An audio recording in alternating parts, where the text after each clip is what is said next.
नमस्कार दोस्तों, मैं राजीव रंजन आज बायोलॉजी का एक टॉपिक लेकर आया हूँ, मानव का मुख्य जनन अंग। देखिए इसमें क्या होता है, मानव का जो मुख्य जनन अंग होता है वह मेन होता है वृषण, जिसको हिंदी में टेस्टिस कहते हैं, जिसकी संख्या 2 होती है। आइए इस फिगर के माध्यम से इसको समझेंगे। देखिए मानव में 2 वृषण होते हैं। वृषण की संख्या कितनी होती है? 2। यह मानव का मुख्य जनन अंग होता है। इसे अंग्रेजी में टेस्टिस कहते हैं। टेस्टिस याद रखिएगा। मानव का मुख्य जनन अंग अगर पूछे तो क्या मानना है? वृषण। इंग्लिश में उसको टेस्टिस, जिसकी संख्या 2 होती है। यह टेस्टिस जो है 2 नस से जुड़ा हुआ था, 2 पतली नस से जुड़ा हुआ रहता है, जिसका इस नस का नाम होता है भैंस डिफरेंस। याद रखिएगा, वो पूछेगा मानव का जो वृषण होता है कौन सा नस से जुड़ा हुआ रहता है, तो याद रखिएगा भैंस डिफरेंस। और यह नस जो है आगे जो है मानव के शीशन से जुड़ा रहता है। शीशन, जिसको अंग्रेजी में हम लोग कहते हैं पेनिस। तो आगे का पार्ट क्या है? शीशन। इसको समझेंगे, पूछा जाएगा मानव में कितने वृषण होते हैं? 2। यह कौन से नस से जुड़ा हुआ रहता है? तो भैंस डिफरेंस। कौन सा नस? भैंस डिफरेंस। भैंस डिफरेंस आगे किससे जुड़ा रहता है? शीशन से। वृषण क्या करता है? मानव का मुख्य जनन अंग होता है, इसलिए मानव का जो मुख्य जनन अंग में स्पर्म का निर्माण होता है, शुक्राणु का जो निर्माण होता है, वह इसी वृषण में होता है। वृषण के ऊपरी ओर एक और परत पाई जाती है, एक अलग परत पाई जाती है, जिसको कि अधिवृषण कहते हैं। वृषण।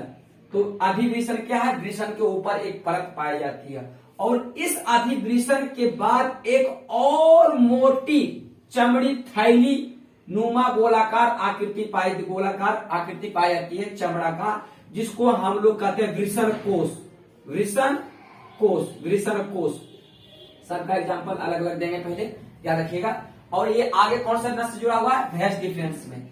आप लोग जो जाने होंगे पुरुष नसबंदी जो होता है, पुरुष नसबंदी में इसी भैंस नस को काट दिया जाता है, जिसको हम लोग कहते हैं काटने को कहते हैं टोमिक। इसीलिए पुरुष नसबंदी को कौन सा नस काटा जाता है? भैंस नस को, इसीलिए भैंसकोटोमी के नाम से जानते हैं।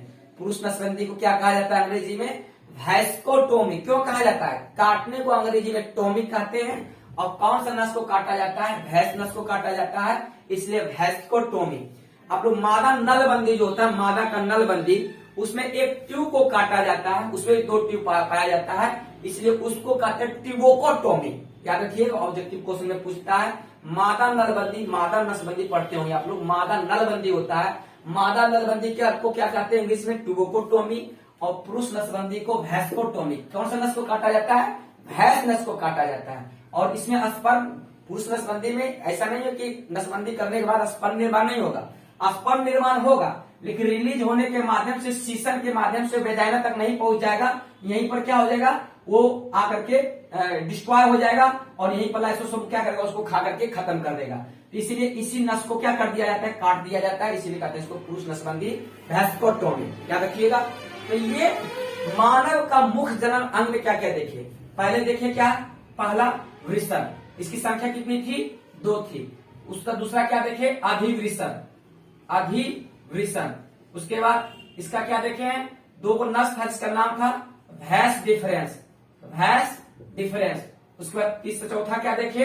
शीशन। उसके बाद क्या एक और कौन सा देखे? ये वाला वृषण कोश। तो आइए इसका सबका एक एक करके थोड़ा थोड़ा एग्जाम्पल समझ लेते हैं, और इसका डिटेल अगर नोट्स चाहिए तो इसका डिस्क्रिप्शन में इसका नोट्स लिखा हुआ है। सिर्फ यहाँ पर इस वीडियो में सिर्फ आपको हम समझाएंगे, वहां नोट डाउन कर लीजिएगा, जो एग्जाम में आपको पूछा जाता है कैसे लिखा जाता है, वो एकदम सिंपल लैंग्वेज में लिखा गया है। सिर्फ यहाँ समझ लिए क्या क्या चीज होता है। तो पहले अगर वृषण पूछ दिया जाए कि वृषण किसे कहते हैं, तो लिखना है यह मानव जनन का मुख्य अंग होता है, जिसकी संख्या 2 होती है, या पुरुष में होता है, और ये क्या होता है? इसका मुख्य काम होता है स्पर्म का निर्माण करना। फिर देखेंगे अधिवृषण। अधिवृषण क्या होता है? वृषण के ऊपर एक आवरण पाया जाता है, जिसे हम लोग अधिवृषण कहते हैं। इसमें क्या होता है? परिपक्व शुक्राणु जमा रहता है। परिपक्व शुक्राणु किसमें रहता है? अधिवृषण में। भैंस डिफरेंस क्या है? तो भैंस डिफरेंस को लिखिएगा, या वृषण और शीशन को जोड़ने का काम करता है। पुरुष नसबंदी में इसी भैंस इसी नस को क्या किया जाता है, काट दिया जाता है। बस सिंपल लैंग्वेज में लिखना है। सीसन क्या है, तो सीसन क्या है, एक पाइप के समान होता है। इसका मुख्य काम कुछ नहीं है, सिर्फ यह स्पर्म को वेजाइना के रास्ते अब गर्भाशय तक पहुंचाने का काम करता है। इसका ज्यादा कोई काम नहीं होता है। और सीसन क्या है, एक पाइप का तरह होता है जो स्पर्म को ये भैंस डिफरेंस से लेकर के क्या करेगा, वेजाइना के रास्ते तक पहुंचाना है। ठीक है। और वृषण कोष क्या होता है, वृषण कोष एक मोटी चमड़े की थैली होती है जिसमें दोनों वृषण होता है ना। यह जो है इगुनल नाल द्वारा जुड़ा हुआ रहता है। इगुनल नाल ये जो वृषण कोष है, वृषण कोष जो ऊपर में है इस चमड़ी, ये जो एक नाल से एक नस से जुड़ा रहता है जिसको कहते हैं इगुनल नाल। आप लोग सुने होंगे इगुनल हर्निया में क्या होता है, इगुनल नाल आगे जाकर के आपको ये उदर से जुटाता है, पेट से जुड़ा हुआ रहता है इगुनल नाल। और इसी इगुनल नाल में अगर पेट का कोई अंग आंत ज्यादा करके क्या होता है, आंत का कोई अंग कट करके या फैट युक्त जितने पदार्थ होते हैं वो क्या होता है, कभी कभी इगुनल नाल के थ्रू क्या हो जाता है, ये वृषण में आ जाता है जिसको कहते हैं हर्निया। और ये क्या होता है, बहुत ही बड़ा हो जाता है। इसे शल्य चिकित्सा द्वारा ऑपरेशन करके ठीक किया जाता है। तो यहाँ क्वेश्चन पूछा किस नाल द्वारा वो आता है, कि इगुनल नाल क्या होता है, वृषण कोष और उदर वहां से जुटा हुआ रहता है। ठीक है, यहाँ पर मात्र इतना ही समझेंगे। फिर आगे के पार्ट में हम देखेंगे जो स्पर्म निर्माण हो गया, वृषण में क्या हो गया, स्पर्म का निर्माण हो गया। अब यह स्पर्म जो है कैसे काम करता है, और ये स्पर्म का आज मुख्य रूप से हम लोग पार्ट देखेंगे कि स्पर्म में कौन कौन से भाग होते हैं। बहुत इंपॉर्टेंट है, आप लोग को 12th क्लास इंटर में बहुत चीज से इससे 5 नंबर को क्वेश्चन इससे पूछा जाता है। तो आइए थोड़ा सा 5 मिनट समय दीजिए, आपको हर बात समझ में आ जाएगा। देखिए ये है आप लोग का मानव का स्पर्म। मानव में जो मेल रिप्रोडक्टिव सिस्टम होता है इसमें स्पर्म निकलता है, स्पर्म भाग लेता है। और फीमेल जो है ओवरी से ओवम अर्थात अंडाणु भाग लेता है। स्पर्म और अंडाणु का निषेचन से ही जायगोट का तैयार होता है। तो यहाँ पर देखेंगे हम लोग स्पर्म, ये स्पर्म मानव का स्पर्म है, इसको फिगर के माध्यम से देखेंगे। देखिए मानव का स्पर्म को अध्ययन के लिए हम लोग 4 पार्ट में इसको 4 भाग में इसको बांट के पढ़ते हैं। ठीक है, एक पार्ट देखिए यहाँ से यहाँ तक है जिसको हम लोग कहते हैं हेड। यहाँ से यहाँ तक का पार्ट को क्या कहते हैं, हेड, सिर कहते हैं। सिर ये है यहाँ से यहाँ तक का। उसके बाद दूसरा पार्ट होता है ये वाला पार्ट, जिसको हम लोग कहते हैं गर्दन। पहला पार्ट यहाँ से यहाँ तक क्या होगा, यह स्पर्म का मेन हेड हो गया, सिर हो गया। दूसरा पार्ट इसको कहते हैं ग्रीवा या नेक, गर्दन। ठीक है, तीसरा पार्ट ये होता है मिडिल पार्ट, है ना। और चौथा पार्ट इसका टेल वाला पार्ट होता है। तो ओवरऑल 4 पार्ट देखे। पहले देखिए आदमी में अगर देखेंगे तो ये पार्ट क्या है, स्पर्म का हेड हो गया, ये क्या हो गया, ग्रीवा हो गया, बीच वाले को मिडिल भाग कहते हैं, और लास्ट वाला को उसको कहते हैं टेल अर्थात पूंछ। तो आइए इसको समझते हैं, इसका हर पार्ट का क्या काम होता है। सबसे पहले ऊपर में देखेंगे हेड। हेड में क्या होता है, इसमें 2 चीज याद रखना है। हेड के ऊपरी सबसे ऊपर में, स्पर्म के सबसे ऊपरी भाग में एक टोपी नुमा संरचना होती है जिसको कि एक्रोसोम कहते हैं। क्या कहते हैं, एक्रोसोम। यह जो है गोल्सी काय का बना होता है। हमेशा बहुत बार ऑब्जेक्टिव में एग्जाम में पूछ देता है कि स्पर्म का सबसे ऊपरी भाग जो एक्रोसोम होता है वह किसका बना होता है, या गोल्जी काय का बना होता है। ठीक है, पूरा स्पर्म की अगर आकृति देखें तो यह एक चम्मच की तरह है। ऊपर में देखें थोड़ा सा नुकीला होता है चम्मच का, तो वही नुकीला भाग जो है ये एक्रोसोम होता है। एक्रोसोम क्या होता है, गोल्जी काय का बना होता है। इसका जो मुख्य काम होता है, जब ओवम से ये फर्टिलाइजेशन करेगा, ये अंडाणु है, मादा का अंडाणु, जब इससे स्पर्म ऐसे कर फर्टिलाइजेशन का काम करेगा, तो इसका जो हेड पार्ट है यही वाला एक्रोसोम, ये क्या करता है, इसके बाहरी दीवारों को तोड़ने का काम करता है।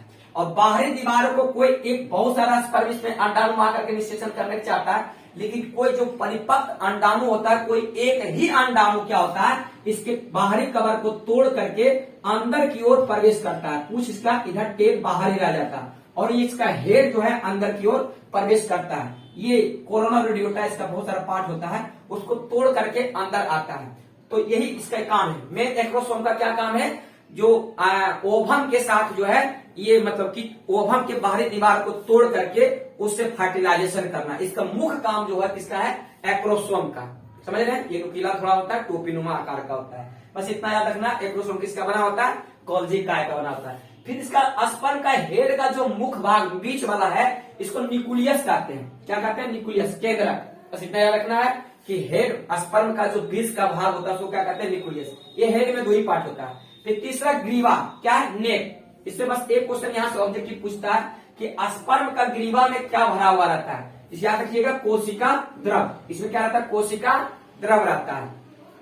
फिर ग्रीवा और पूंछ के ऊपर के भाग को हम लोग मिडिल भाग कहते हैं, मिडिल भाग। इसी मिडिल भाग में, मध्य भाग में आप लोग को देखने को मिलेगा माइटोकॉन्ड्रिया।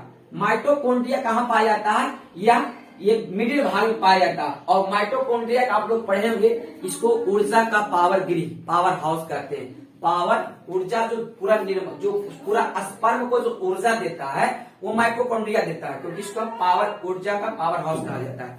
ठीक है, तो यहां से आप लोग को याद होना चाहिए कि ये माइटोकॉन्ड्रिया कहाँ पाया जाएगा? तो स्पर्म के बीच वाले भाग में माइटोकॉन्ड्रिया पाया जाएगा। यह पूरा स्पर्म को ऊर्जा देने का काम करता है, पावर हाउस इसीलिए कहा जाता है। अब सबसे अंतिम पार्ट टेल की ओर देखेंगे, तो टेल के ऊपर में एक पाया जाता है, इसका नाम है एक्सोनोमी, है ना? एक्सोनोमी का कुछ मेष काम नहीं है। यह क्या होता है? यह थोड़ा सा बाहर की ओर, स्पर्म में थोड़ा सा बाहर की ओर निकला हुआ रहता है, और यह क्या करता है? थोड़ा सा इसको गति करने में मदद करता है। हालांकि टेल जो है, इसी के कारण क्या होता है? टेल का क्या काम होता है? यह जो है गति करता है, जिसके कारण स्पर्म आगे की ओर बढ़ता है। आप लोग को पढ़े होंगे कि मेल का ओवम और फीमेल का जो स्पर्म, अंडाणु, शुक्राणु है, इसमें चल कौन होता है? ओवम एक जगह से रिलीज होकर के एक जगह रहेगा, और ये स्पर्म ही जो है एक जगह से दूसरी जगह जाता है, और एक जगह से दूसरे जगह जाने का जो काम मेल करता है वो टेल करता है, जिसको हम लोग पूछ करते हैं। यही जो है माइटोकॉन्ड्रिया इसको मतलब कि इसको एनर्जी देगा, और ये जो है इसके हिलाने के कारण क्या होता है? ये आगे की ओर गति करता है। आई होप कि आप लोग को समझ रहे होंगे। सभी का डिफिनेशन जो अभी बताए हैं, इसका सभी का डिफिनेशन एकदम हूबहू इसी लैंग्वेज में आपको नोट्स में पीडीएफ इसी के डिस्क्रिप्शन बॉक्स में मिल जाएगा। अगर कोई और किसी का टॉपिक का वीडियो अगर चाहिए तो आप कमेंट बॉक्स में जरूर लिखिए। धन्यवाद।